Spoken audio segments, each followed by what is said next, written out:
and welcome to Anglovets. నేను మీ Somashekhar and welcome back to tenses. ఇవాళ మనం చూడబోతున్నాము సింపుల్ ఫ్యూచర్. సింపుల్ ఫ్యూచర్ అంటే సింపుల్ పాస్ట్ చూసాము, సింపుల్ ప్రజెంట్ చూసాము.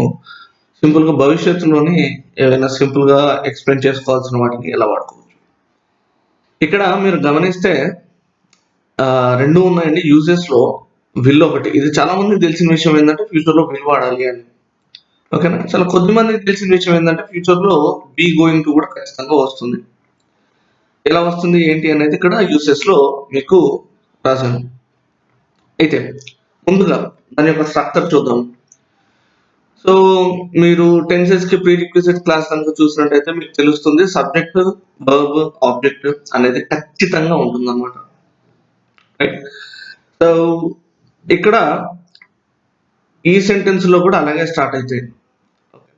ఎస్ అంటే సబ్జెక్ట్ అని సబ్జెక్ట్ తో స్టార్ట్ అవుతాయి. సో వర్బ్ ముందు ఏమొస్తుంది? విల్. ఓకేనా, ఎందుకంటే ఫ్యూచర్ లో ఖచ్చితంగా విల్ వాడతాము. ప్లస్ సేమ్ ప్రజెంట్ లాగానే V1 ప్లస్ ఆబ్జెక్ట్. అయితే ఇదే ఇలా కూడా రాయొచ్చు అనమాట, subject plus be going to V1 plus object. Okay, so ఈ బి ఫామ్ అనేది మారుతుందండి.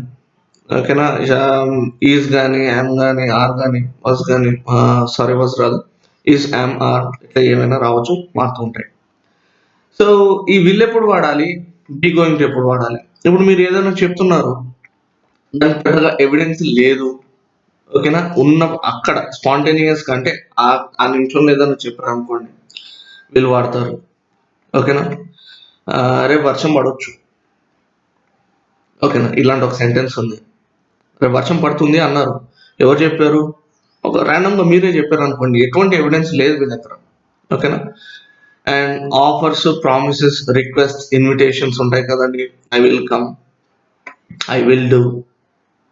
ఓకేనా, ఇట్లాంటి వాటన్నిటికి కూడా మనము విల్ వాడుతూ ఉంటాము. మీరు చాలా సినిమాల్లో చూసే ఉంటారు, ఇంగ్లీష్ మూవీస్ లో ఐ విల్ కిల్ యూ అంటారు. అంటే ఉన్న పలానా ఆ మూమెంట్ లో వచ్చిన కోపాన్ని వాడుకుంటూ వాళ్ళకి చెప్తూ ఉంటారు అనమాట. అదే బి గోయింగ్ టు అనేది ఎప్పుడు వాడాలి? ఎవిడెన్స్. ఓకేనా, రేపు వర్షం పడుతుంది, దీనికి ఎవిడెన్స్ ఏముంటది? అదే ఒక వాతావరణ శాఖ వాడు చెప్పాడు అనుకోండి, ఆయన దగ్గర ఎవిడెన్స్ ఉంటాయి కాబట్టి it is going to rain tomorrow అన్నాడు, అంటే ఎవిడెన్స్ తో చెప్పినప్పుడు అనమాట. ఓకేనా, సో ఏది ఎప్పుడు వాడుకోవాలనేది మన చేతిలో ఉంటుంది. ఇక్కడ ఒక ఎగ్జాంపుల్ కూడా రాసుకోవచ్చు మనము. ఓకేనండి, ఏం ఎగ్జాంపుల్ రాసుకున్నాము?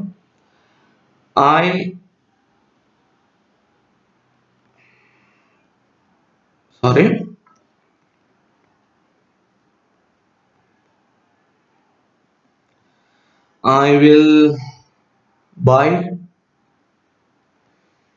will buy ఏం కొనుక్కుందామండి? ఆ pen.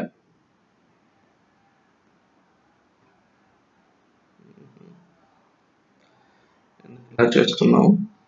Okay, I will buy a pen. తర్వాత షీ.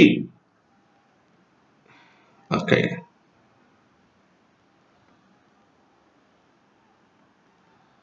షీ ఈజ్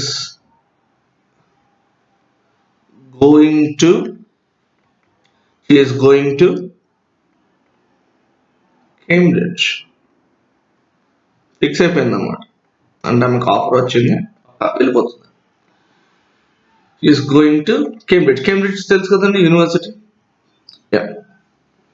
యాక్చువల్గా she is going to study in Cambridge, ఎందుకంటే వర్బ్ ఉండాలి, రైట్?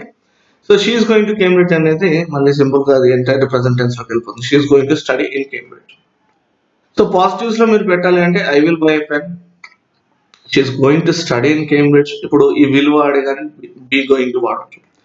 ఇనిషియల్ గా మీకు ఇబ్బందులు వస్తున్నాయి అంటే ముందుగా విల్ తో స్టార్ట్ చేయండి, అది ఖచ్చితంగా ఫ్యూచర్ లో విల్ ఉంటుంది. తర్వాత నెగిటివ్ చూడండి, నెగిటివ్ లో ఏమవుతుంది అంటే సబ్జెక్ట్ విల్ ప్లస్ నాట్. ఓకేనా, ప్లస్ ఆబ్జెక్ట్. ఓకేనా, ఇక్కడ ఇంకా బాగుంటుంది అనమాట.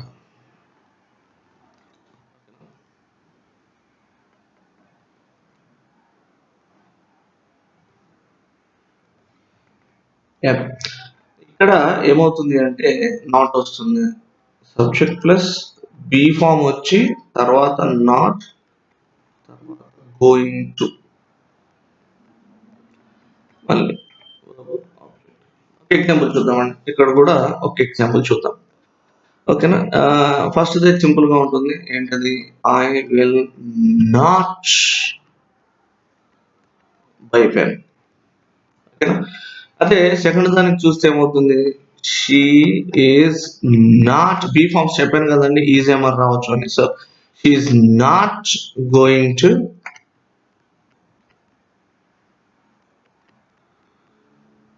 Study in Cambridge. ఓకేనా. Not going to study in Cambridge. So ఇలా వస్తుంది. అదే ప్రశ్నలు కావాలి ముందు మనకి. ఓకేనా. ప్రశ్నలు కావాలంటే మీకు చాలాసార్లు చెప్పాను, వర్బ్ తో స్టార్ట్ అవుతాయి. ఈ బీ ఫార్మ్స్ ఏవైతే ఉన్నాయో వీటితోనే స్టార్ట్ అవుతాయి. ఎలా ఉంటాయో చూద్దాం. ఓకేనా. ఇంటరాగేటివ్ అంటే ప్రశ్నించడం, ప్రశ్నించేటప్పుడు ఎట్లా. సో ఏమవుతుందండి, ఇక్కడ విల్ తో స్టార్ట్ అవుతుంది. ఫస్ట్ది వచ్చేసి విల్ తో స్టార్ట్ అవుతుంది. Will subject. అదే ఇక్కడ చూసుకుంటే బీ ఫామ్ తో స్టార్ట్ అవుతుంది. Subject going to verb plus object. So వీటి యొక్క ఎగ్జాంపుల్స్ కనుక మనం చూస్తే, ప్రశ్నించేటప్పుడు ఫ్యూచర్ ఫామ్ యూజ్ చేసి ఎలా క్వశ్చన్ చేయాలి అనేది చెప్తాను. క్వశ్చన్ చేసేటప్పుడు ఏం చేస్తాము అంటే, విల్, ఇప్పుడు నేను పెన్ కొంటాను అంటున్నాడు, పక్కోడికి డౌట్ వచ్చింది, ఏమంటాడు? Will he buy pen? Pen కొంటాడా? లేదు అంటే అమ్మాయి వెళ్తుంది, నాలాంటి ఒకటి అడుగుతాడు, is she going to study in Cambridge? ఓకేనా. సో ఒకసారి చిన్నగా రివిజన్ చూద్దామండి. ఇప్పుడు ముఖ్యంగా ఫ్యూచర్ లో ఖచ్చితంగా వాడేవి. ఓకేనా. విల్ మీద మీరు ఎక్కువ ఇంపార్టెన్స్ ఇవ్వచ్చు. అండ్ నెగేషన్ వచ్చినప్పుడు విల్ నాట్ వస్తుంది, కానీ ఇక్కడ మాత్రము మధ్యలో వస్తుంది నాట్ అనేది. ఓకేనా. ఈజ్ నాట్ గోయింగ్ టు మధ్యలో వచ్చింది, గమనించండి. ఎప్పుడైనా సరే ఈ హెల్పింగ్ వర్బ్స్ ఏవైతే ఉన్నాయో ముందు వస్తాయి, కాబట్టి వీళ్ళతో క్వశ్చన్ స్టార్ట్ అవుతుంది లేదా ఇలా స్టార్ట్ అవుతుంది. ఓకేనా. సో మీరు బేసిక్ గా స్టార్ట్ చేయొచ్చు. ఎలాగో ఈ టెన్సెస్ క్లాసెస్ అయిన తర్వాత మనము వాటి మీద టైం స్పెండ్ చేయబోతున్నాము, కాబట్టి మీరు కంటిన్యూ చేయండి క్లాసెస్. ఇక టైం లైన్ విషయానికి వస్తే మీ అందరికి బాగా అలవాటు అయిపోయి ఉంటుంది ఇప్పటికి. సో ఇది ప్రజెంట్,